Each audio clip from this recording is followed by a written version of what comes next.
Okay, so just starting off this review with a bang, I gotta say, One Piece anime, it is good to have you back.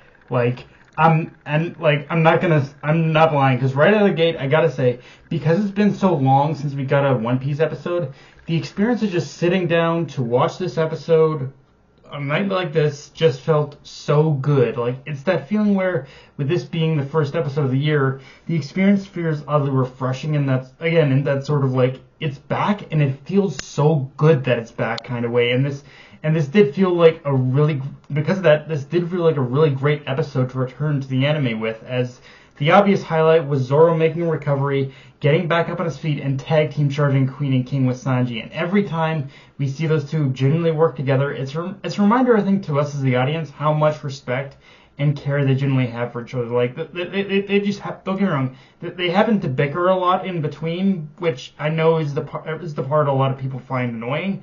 But when you get down to it, Sanji and Zoro are like brothers in that regard. They may argue, but they are a fearsome duo where it counts. And if you don't see a reason to fear them, they will give you that reason. And yeah, obviously the animators, the artists, everyone involved just came back with a new vigor, a new lease on life for making the anime, because the animation was beyond amazing, incredible. Even the way Toei animated Zoro and Sanji's tag team, and that was kind of insane.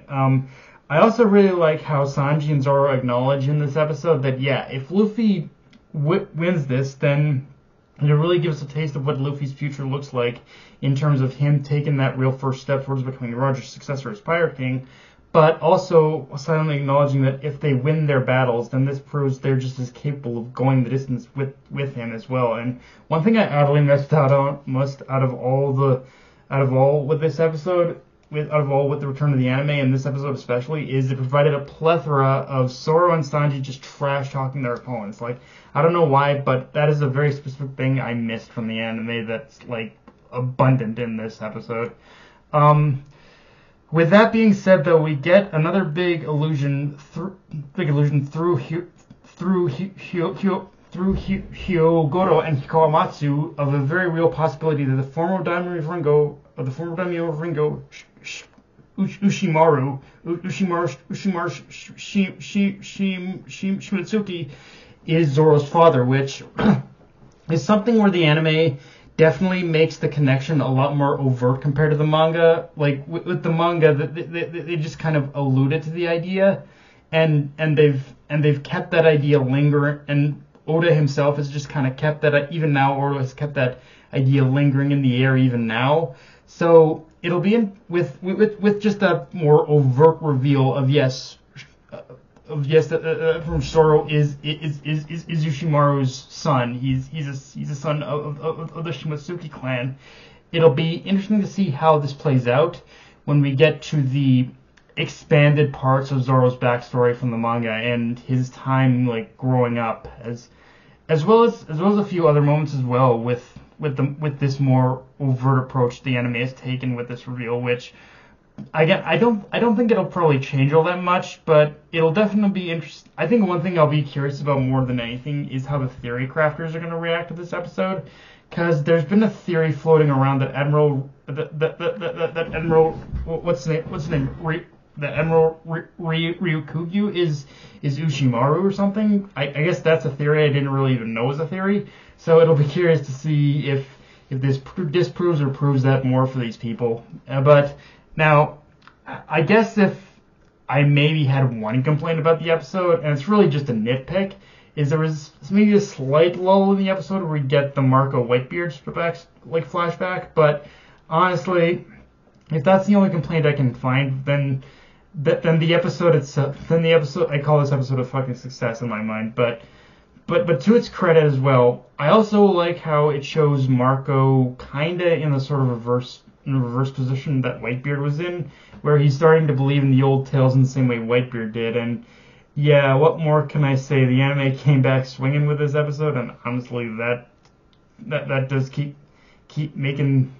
And honestly, with this episode, it honestly does keep making the case for a bi-weekly schedule. And although I have no illusions of that actually happening, with the slight tweaks we also got with the Shonen Jump schedule, it has me just wondering a bit if that might actually be possible in the future. I don't know, but I don't know, a bi-weekly with, I think a bi-weekly with One Piece could work, especially if this episode is any indication, but it's just me. And since we're talking about Marco, though, I also got to give props to him, because even though he didn't have a huge role to play in this episode, he provided the last few he definitely provided the last few seconds Zoro needed to jump back into battle, but he did it in the most Marco way possible, which is the badass way of only guys like him do it. He pushed up his glasses and said, "Here comes the star." Like he was really just on that shit of like just. Marco was just really on that shit this entire episode of just stalling everyone in order to give Zoro and Sanji a leg up on the competition. And I will always give, and honestly, one thing I think I will always give the anime adaptation of this arc props for, regardless of whatever issues it may have, is I feel it is giving Marco more moments than we got in the manga, and just making his role feel more consequential, which I also love. Now, with that said, there is an interesting revelation in the episode with King's origins, with Marco saying he's a part of a race of gods known as Lunarians, with Mark and Queen kind of confirming as much. They're a race of gods that exist on the Red Line who could ignite themselves, which, yeah, knowing where the manga is right now and the things that have been revealed, let's just say that's becoming less and less of a shocking thing than you might think. Because what the manga is right now, a lot of this shit kinda gets even more crazy. This is just the start of things getting even more crazy than you think they are. But with that, there's a heavy implication towards the idea of this race also having, with the Queen kind of alludes to the idea of this race also having a connection to Sanji as well, since he seems to have that same or similar power through his Diable Jambe technique.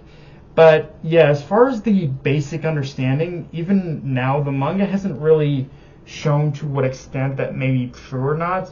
Although at this point in time, I'm operating under the assumption that the Vinsmoke, or actually, I don't know even if it's going to be the Vinsmoke, but I'm almost wondering if Sanji's mother had some kind of ancestral connection to the Lunarians, because taking into consideration how Germa evolved into the scientific nation it is, I've gotten more and more of the vibe that while Judge failed to modify Sanji in the same way he did his other children, I think what he did do to Sanji, what might have happened with Sanji is if he does have Lunarian power, then I think Judge or his mother might have actually awakened that Lunarian power within Sanji. But again, I can't say if this is actually the case or not, because the manga hasn't revealed anything about it either, but it all just kind of ties together a little too perfectly. But yeah, guys, that's pretty much all I got for this review. Like I said, it's great to have the manga back. Like, it really is. It's great. I mean the anime. It's great to have the anime back. Like, the anime's back, the manga's back. I love that the anime's back now. Now, obviously, unfortunately, that also means we're probably going to have to go back to kind of like having a lot more episodes that are slow, I guess. I don't know, but it's like the same schedule, and same probably idea with the One Piece anime. But for now, this episode was amazing. But yeah, guys, that's all I got for this review. If you enjoyed the video, like, comment, subscribe. From me on Twitter, Analyst Crunchyroll, and be sure to hit the notification bell, guys. Dark Knight of NA, signing off. Later, everyone.